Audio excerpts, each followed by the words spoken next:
kita punya iman bahwa semua yang saya lakukan adalah ibadah kepada Allah, bahwa berkat itu datangnya dari Tuhan, saya yakin imanmu gak akan mendiskon kerja kerasmu. Anda akan kerja keras, Anda akan lakukan yang terbaik, Anda gak akan nipu orang. Alangkah lucunya ketika orang bilang gini, saya percaya Tuhan Yesus adalah Tuhan dan Juru Selamat, tapi dia gak mau meninggalkan dosa. Omongan sama kelakuan gak sama. Kalau kita percaya, harusnya nyata dalam hidup kita, tindakan kita. Amen. Ketika kita berkarya, ada hal-hal yang kita perlu hindari, motivasi-motivasi yang keliru. Yang pertama, kita berkarya bukan untuk unjuk kuasa. Ketika kita bekerja, ketika kita diberi kedudukan, ketika kita punya usaha, apapun karya yang Anda kerjakan, berkarya bukan untuk unjuk kuasa. Apa maksudnya? Seringkali orang tuh suka mau nunjukin powernya atas orang lain.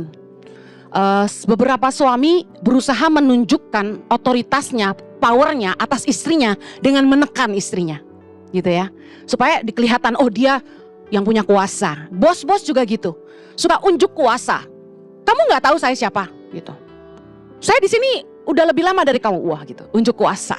Nah, Matius 20 ayat 25. Mari kita belajar dari Yesus.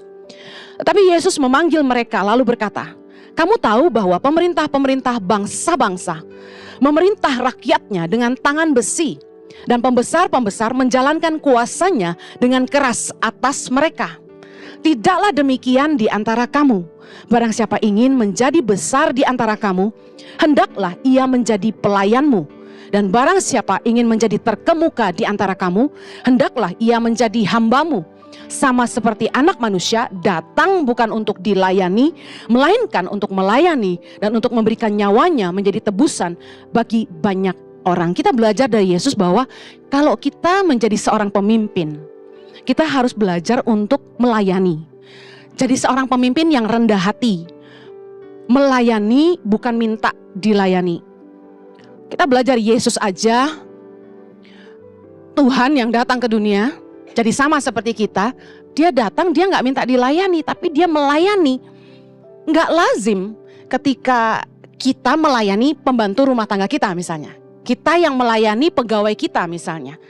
Tapi pelajaran apa yang kita bisa petik dari ayat ini adalah gini. Jangan memimpin dengan kekerasan, tapi jadilah teladan.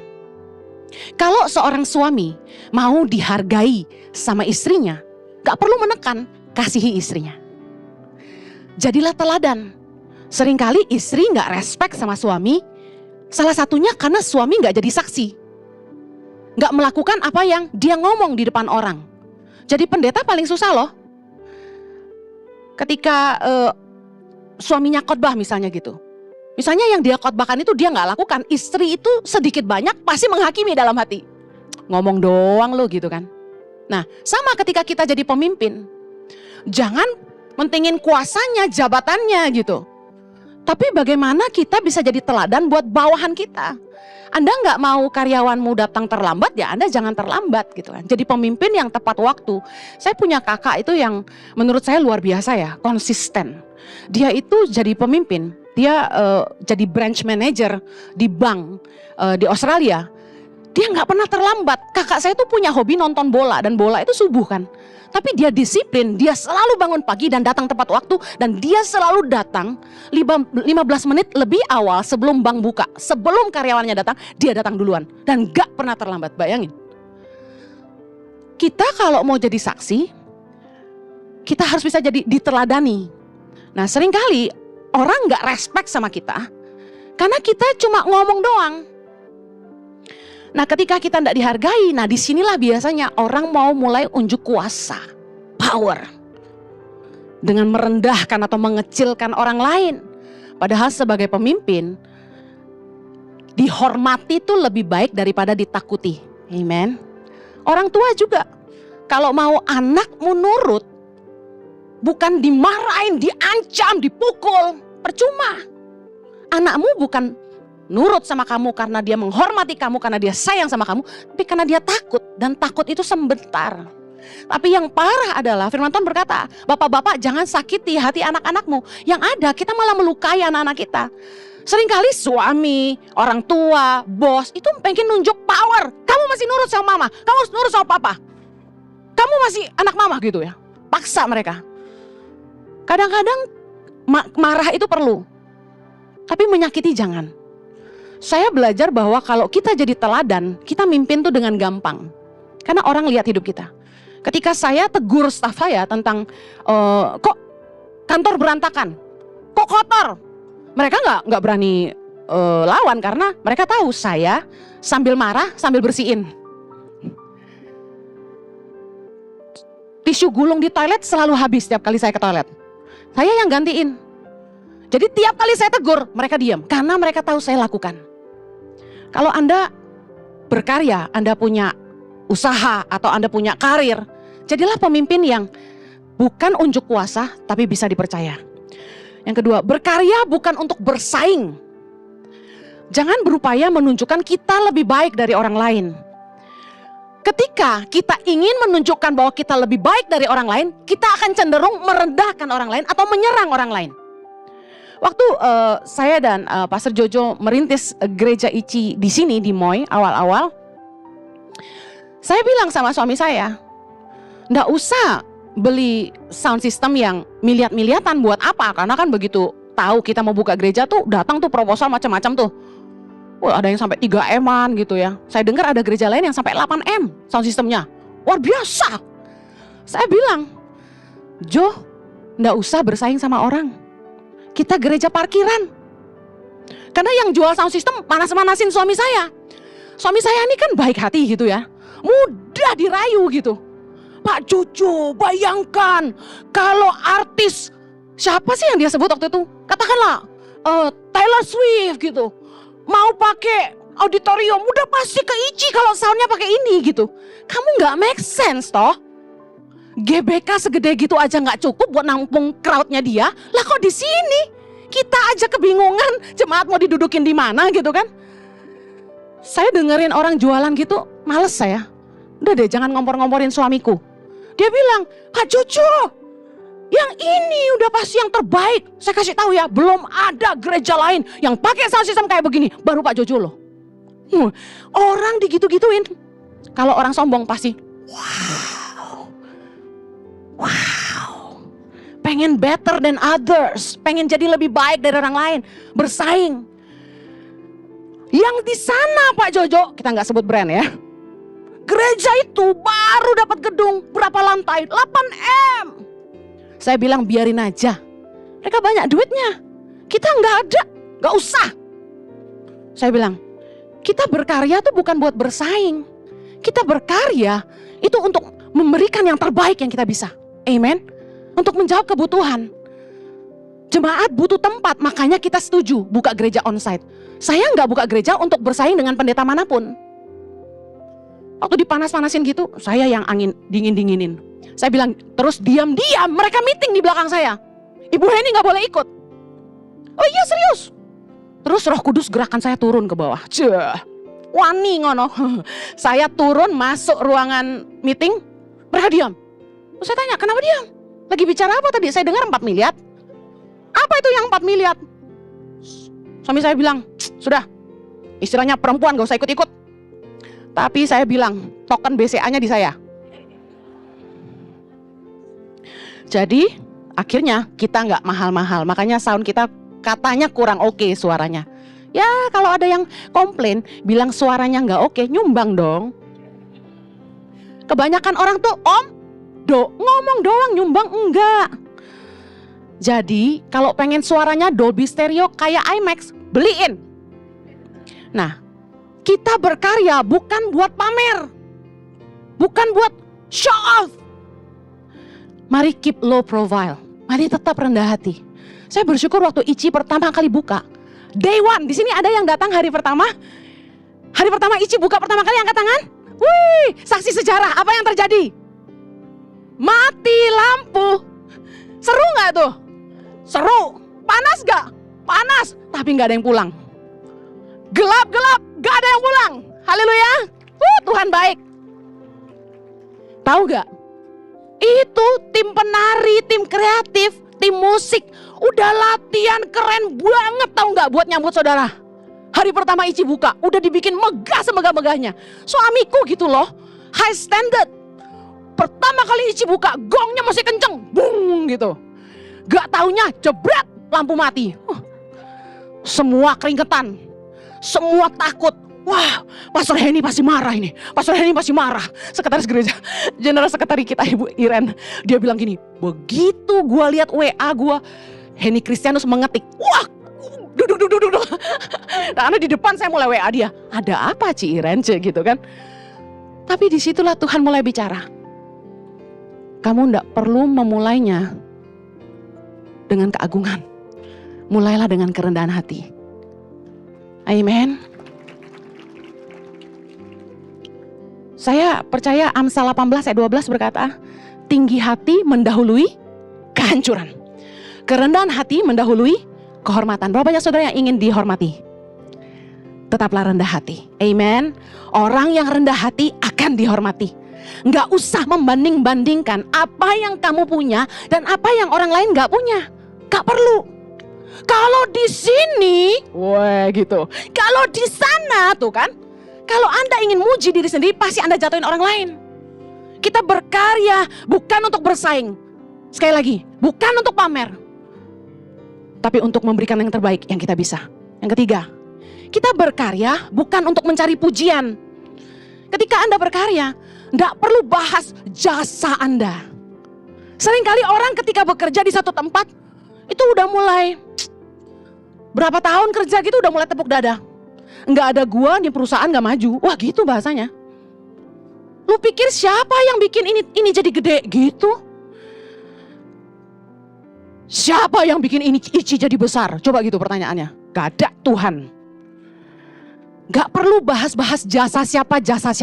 Lakukan semuanya untuk kemuliaan Tuhan. Amen. Jangan membuat orang lain merasa tidak dibutuhkan gitu loh. Ketika di sebuah perusahaan, Anda bilang sama teman-temanmu, gak ada gue nih, perusahaan ini gak maju. Lu lihat tuh bos kita kayak begitu. Gak ada gue mana jalan. Loh, Anda sedang mengecilkan yang lain. Jadi cuma karena Anda, bukan karena mereka juga. Kita berkarya bersama-sama. Tidak perlu menjatuhkan siapa saja. Filipi 2 ayat 3. Dengan tidak mencari kepentingan sendiri atau puji-pujian yang sia-sia. Sebaliknya, sama-sama, hendaklah dengan rendah hati yang seorang menganggap yang lain lebih utama daripada dirinya sendiri. Waktu orang mulai berasa berjasa, dia suka marah.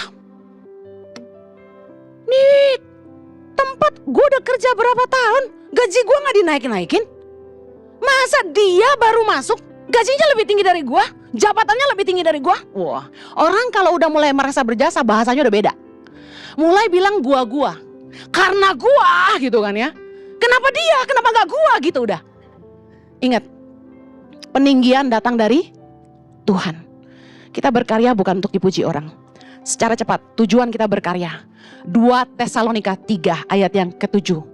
Sama-sama, sebab kamu sendiri tahu bagaimana kamu harus mengikuti teladan kami, karena kami tidak lalai bekerja di antara kamu dan tidak makan roti orang dengan percuma, tapi kami berusaha dan berjerih payah siang malam supaya jangan menjadi beban bagi siapapun di antara kamu. Ayat 9. Bukan karena kami tidak berhak untuk itu, melainkan karena kami mau menjadikan diri kami teladan bagi kamu supaya kamu ikuti. Sebab juga waktu kami berada di antara kamu, kami memberi peringatan ini kepada kamu, jika seorang tidak mau bekerja, janganlah ia makan. Ayat 11. Kami katakan ini karena kami dengar bahwa ada orang yang tidak tertib hidupnya dan tidak bekerja, melainkan sibuk dengan hal-hal yang tidak berguna. Ayat 12. Orang-orang yang demikian kami peringati dan nasihati dalam Tuhan Yesus Kristus supaya mereka tetap tenang melakukan pekerjaannya dan dengan demikian makan makanannya sendiri. Tujuan kita berkarya yang pertama, kita harus berkarya supaya kita bisa mencukupi kebutuhan kita dan keluarga kita. Kita kerja buat cari uang, itu kenyataan. Supaya kita nggak ngemis, kita nggak nyuri. Kalau disuruh milih, daripada nyuri, mendingan ngemis. Tapi kalau saya nggak dua-duanya. Kita harus berkarya supaya kita bisa mencukupi kebutuhan kita sendiri dan keluarga kita. Jangan sibuk dengan hal-hal yang nggak berguna. Pertanyaan saya hari ini, kalau Anda mau ngecek apakah karyamu hari ini berguna, yang pertama, Apakah karyamu membuat dapurmu ngebul? Apakah karyamu bisa menyekolahkan anak-anakmu? Apakah karyamu membuat kebutuhan keluarga terpenuhi? Itu dulu deh, itu yang paling dasar. Kalau saya tanya, apakah karyamu bisa membelikan tas Chanel buat istrimu? Kayaknya itu berlebihan. Masalahnya gini, ada orang-orang yang kelihatannya sibuk, tapi hasilnya nol. Gak punya penghasilan. Pergi pagi pulang malam gak tahu kemana. Ada beberapa istri cerita. Jangan sibuk dengan hal-hal yang gak berguna. Yang gak berguna itu apa? Sesuatu yang gak membangun masa depan. Mazmur 90 ayat 12 bilang gini, ajarilah kami menghitung hari-hari kami sedemikian, hingga kami beroleh hati yang bijaksana. Mari bijaksanalah. Masalahnya waktu jalan terus, umur nambah terus, kita makin tua. Ketika umur kita makin tua, kekuatan kita makin melemah. Kekuatan berkurang. Waktu kita masih sehat, kita masih kuat, kita masih kaya inspirasi. Orang mau sama kita. Orang cari kita. Tapi saya kasih tahu, waktu kita tua, waktu kita nggak berdaya, apakah ada orang-orang yang akan peduli sama kita? Membangun sesuatu yang nggak berguna tuh gini. Kita nggak akan bangun masa depan kalau kita nggak yakin ini. Ada yang pelihara kita di masa tua. Dan ada yang pelihara kita di masa susah. Hari ini kalau Anda bekerja, apakah kalau suatu hari pandemi datang lagi, perusahaanmu mau nolong kamu? Kalau Anda melayani, apakah tempat di mana Anda pelayanan mau nolong Anda waktu masa susah itu datang? Sementara Anda berikan hidup Anda ketika Anda sehat, Anda produktif, Anda kerja di situ memperkaya bosmu. Tapi ketika masa susah datang, orang itu peduli Anda nggak? Teman-teman Anda peduli Anda nggak? Ketika Anda tua, ada jaminan hari tua nggak di situ? Masalahnya waktu kita muda, kita udah harus siap menghadapi masa tua. Pandemi harusnya udah jadi pelajaran yang baik buat kita. Saya pernah share bahwa ternyata ini yang Tuhan maksud ketika Tuhan bertanya sama saya, Desember 2018, Henny, apa yang kamu bangun? Saya nggak ngerti waktu itu. Saya bilang, Tuhan, saya kan khotbah keliling. Saya memberitakan kabar baik.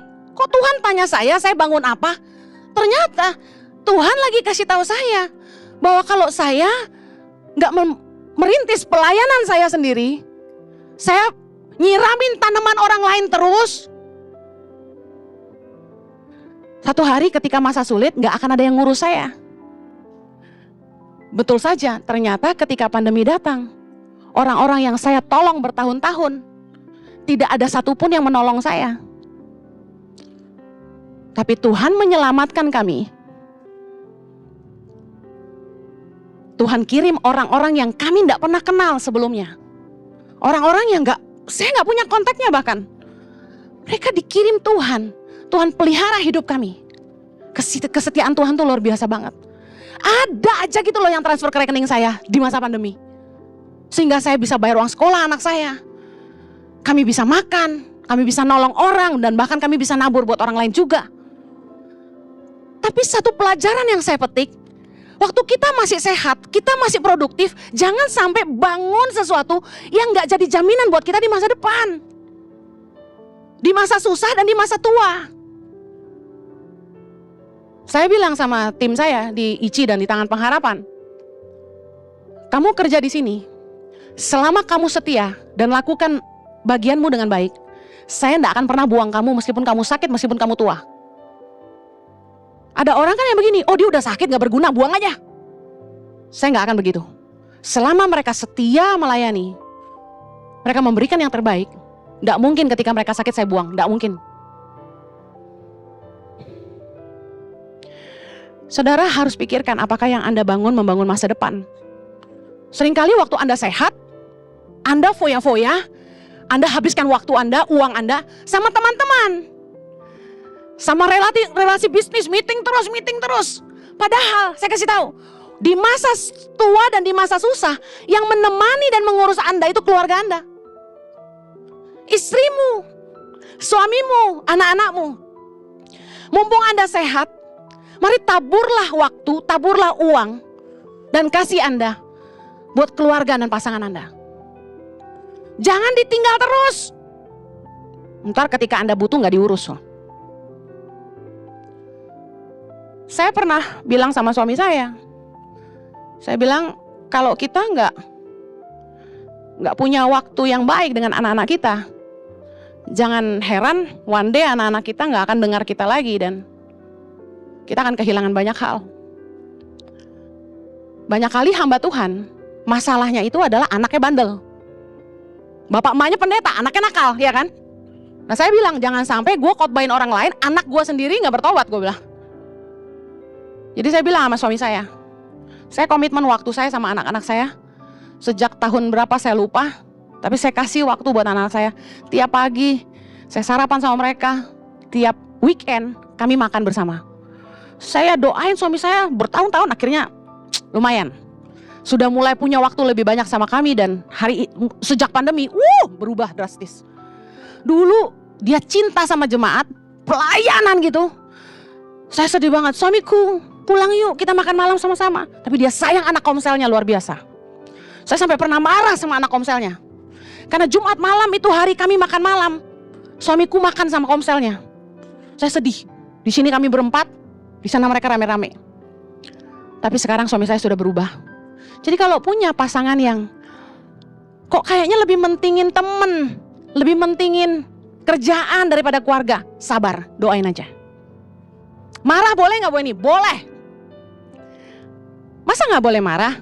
Tapi jangan sampai berbuat dosa. Kalau gak dikasih tahu kan suami kita gak tahu. Saya yakin kita harus nabur yang baik di masa kita sehat. Ketika kita berkarya jangan lupa sama keluarga. Amen. Yang kedua, kita berkarya supaya hidup kita ini berguna.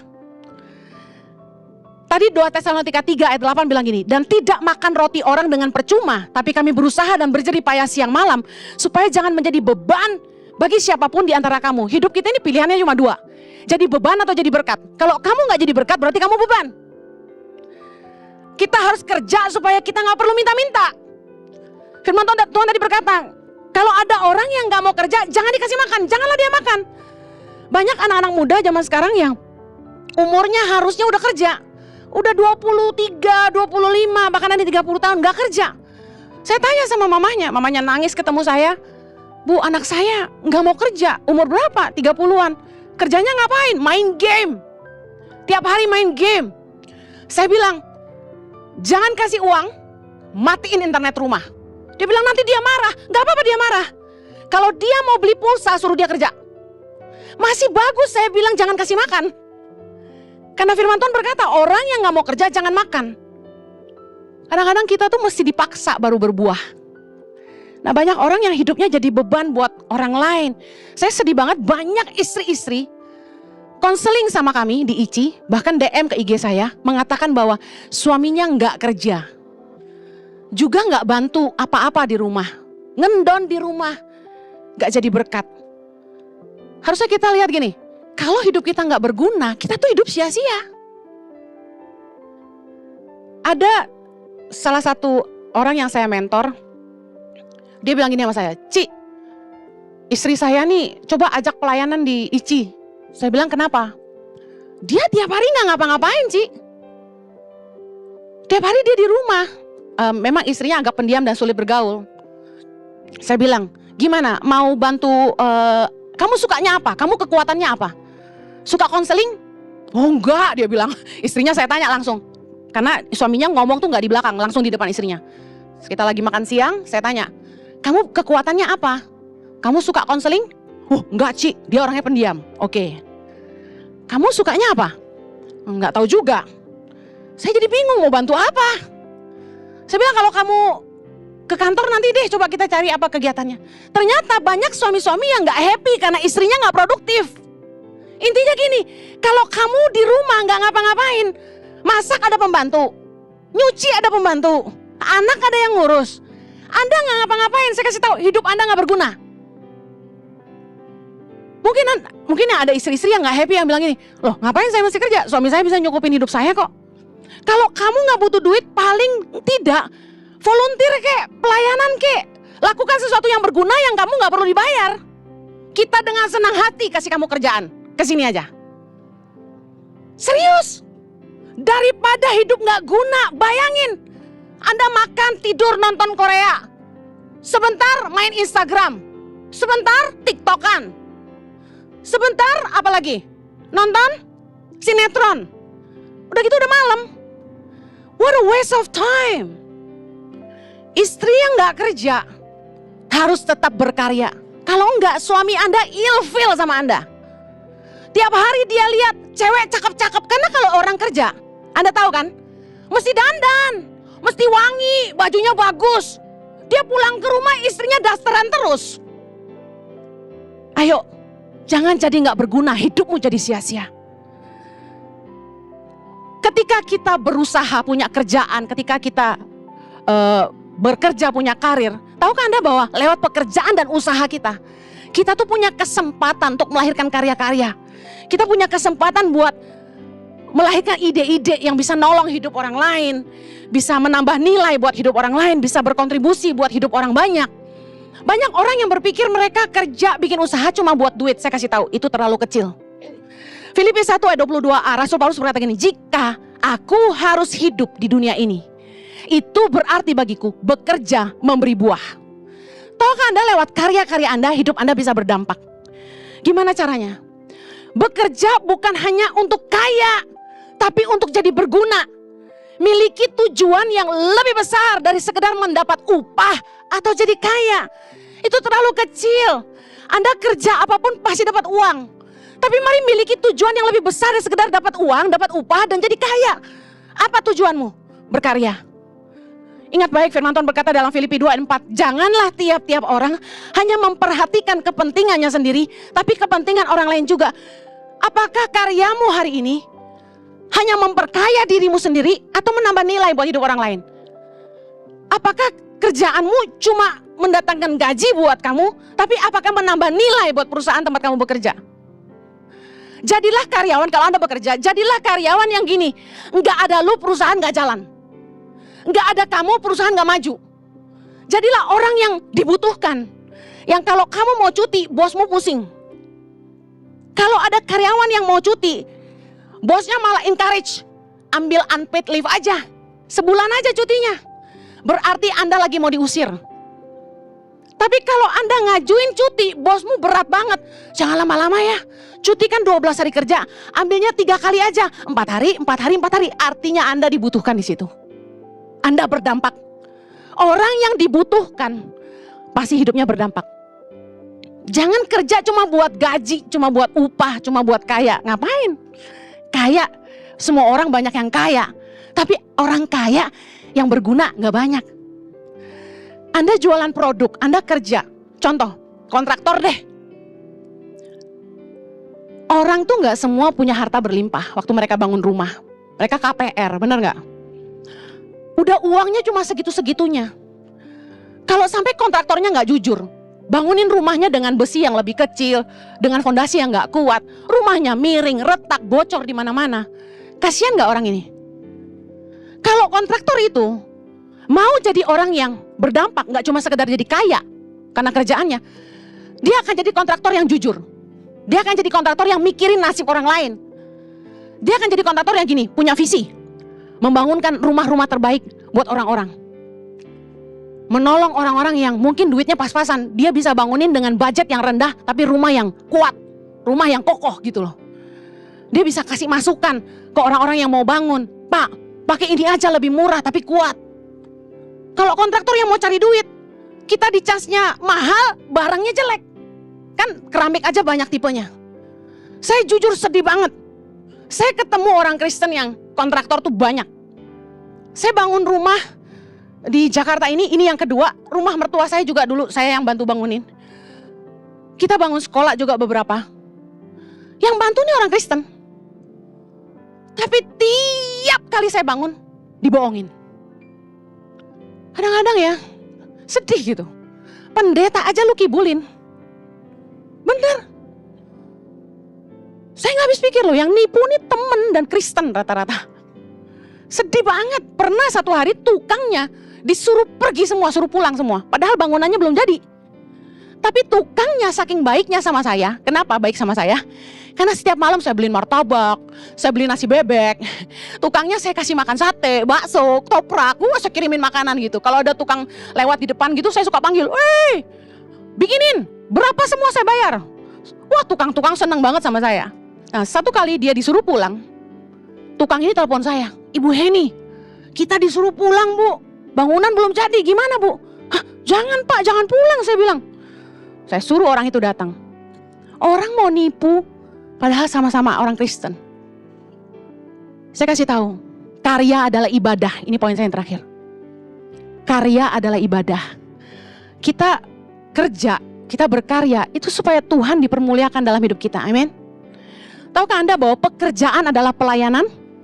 1 Timotius 6 ayat 1 berkata gini, semua orang yang menanggung beban perbudakan hendaknya menganggap Tuhan mereka layak mendapat segala penghormatan, agar nama Allah dan ajaran kita jangan dihujat orang. Lihat tuh, jika Tuhan mereka seorang percaya, janganlah ia kurang disegani karena bersaudara dalam Kristus, melainkan hendaklah ia dilayani mereka dengan lebih baik lagi, karena Tuhan yang menerima berkat pelayanan mereka ialah saudara yang percaya dan yang kekasih.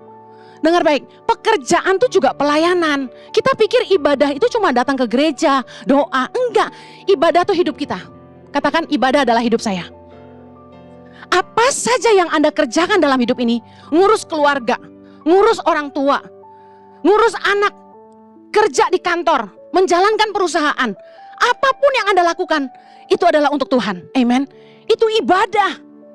Kalau kita punya iman bahwa semua yang saya lakukan adalah ibadah kepada Allah, bahwa berkat itu datangnya dari Tuhan, saya yakin imanmu gak akan mendiskon kerja kerasmu. Anda akan kerja keras, Anda akan lakukan yang terbaik, Anda gak akan nipu orang.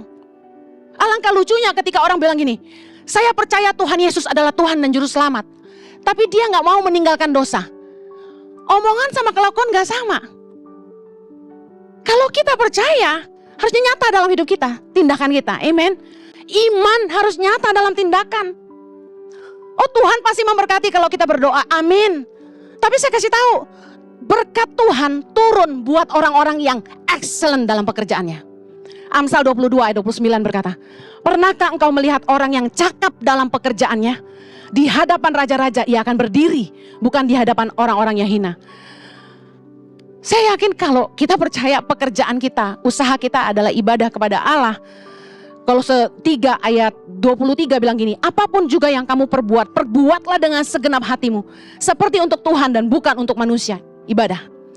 Kamu tahu bahwa dari Tuhanlah kamu akan menerima bagian yang ditentukan bagimu sebagai upah. Siapa yang menentukan? Dari Tuhanlah kamu akan menerima bagian yang ditentukan bagimu sebagai upah. Kristus adalah Tuhan dan kamu hambanya. Kalau kita yakin dengan iman bahwa pekerjaan kita, usaha kita, karya kita adalah ibadah dan semua yang kita lakukan adalah untuk Tuhan, supaya Tuhan dipermuliakan dalam hidup kita, saya yakin cara kita kerjakan beda.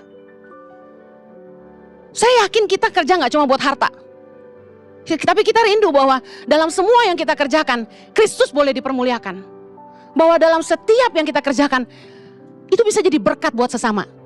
Gak hanya sekedar untuk cari harta, gak hanya sekedar bikin kita kaya, tapi kita pengen waktu orang pakai produk kita, wow, dia kelihatan lebih cantik. Waktu dia makan produk kita, dia lebih sehat, dia lebih kurus, gitu kan. Waktu kita bangunin rumahnya, orang itu happy tinggal di situ. Tahukah Anda bahwa karya Anda tuh bisa memberkati orang? Waktu gereja ini dibangun, saya itu duduk sendirian di sini, di panggung ini, sepi, nggak ada orang, saya sendirian. Saya tuh nangis gitu. Saya tuh nangis, saya tuh amazed sama Tuhan. Kok di saat saya butuh tempat untuk ibadah, ketika jemaat Tuhan mulai kirim dari mana-mana, kita tuh gak punya uang loh. Tapi saya tuh bukan pengemis, saya gak suka minta-minta. Saya susah pun gak pernah ngomong. Jadi, saya tuh amazed bagaimana Tuhan tuh bisa kirim orang bantu kami gitu loh. Dan orang yang saya gak pernah kenal sebelumnya gitu. Tuhan bisa kirim dia datang ketemu kami dan kasih tahu, Ci, aku udah lama dengar tentang Cici dan aku mau nabur buat pelayanan Cici. Dia dengar kita mau bangun gereja, dia bilang, nanti semua batanya dari kami. Jadi bata di gereja ini, semua taburan orang ini. Bahkan waktu gereja ini harus beli ini dan itu, dia tabur lagi. Saya cuma amazed, nih orang dari mana sih? Baru ketemu sekarang gitu kan. Kenapa nggak lagi gue bangun rumah dulu ketemu dia gitu loh. Lain ceritanya ya. Tapi intinya gini, dia bantu bangunin ini dengan biaya yang sangat murah. Saya nggak mau kasih tahu Anda, nanti Anda cari dia terus dia rugi gitu. Karena orang ini, dia bangun ini, dia lakukan yang terbaik dengan harga yang sangat murah gitu buat kami. Sampai pendeta lain dengar orang ini bangunin kami, pendeta ini bilang gini, saya lagi mau bangun, kamu tolong bangunin saya dong. Dia nggak mau. Karena dia nggak ambil cuan dari bangun gereja ini. Saya dengar gereja lain bangun, itu uang pembangunan dimakan sama tim pembangunannya. Kalau nggak salah triliunan ya. Bayangin, kita bangun gereja ini murah meriah. Tapi Anda suka tempatnya? Menurut Anda bagus gak gereja Ici? Ini sebagai contoh nyata, kalau orang tuh hidup cuma buat jadi kaya, dia gak bisa jadi berkat buat orang lain, buat sesama. Tapi ketika dia punya hati untuk menabur, dia pengen jadi berkat. Bukan hanya taburannya yang memberkati kita, hari ini kita bisa ibadah di sini. Tapi dia membuat kita merasa diberkati di sini karena tempatnya bagus. Dibikin bagus banget gitu loh. Saya sih bilang Ici gerejanya bagus banget ya.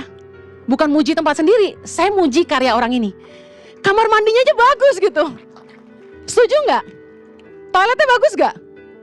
Tiap kali orang datang ke sini, lihat ke kantor kami, mereka langsung bilang, wih keren banget kantornya, wih keren banget kamar mandinya. Saya kasih tahu, orang buat bangun kayak begini pasti udah habis banyak banget deh. Tapi bener, kita nggak habis banyak, tapi kita dapat yang terbaik. Kenapa? Karena ada orang yang mikir, bukan apa yang dia bisa dapat dari sini, tapi apa yang dia bisa tabur di sini. Anda kerja apapun, Anda usaha pasti dapat uang. Anda bisa kaya dengan dagangan Anda.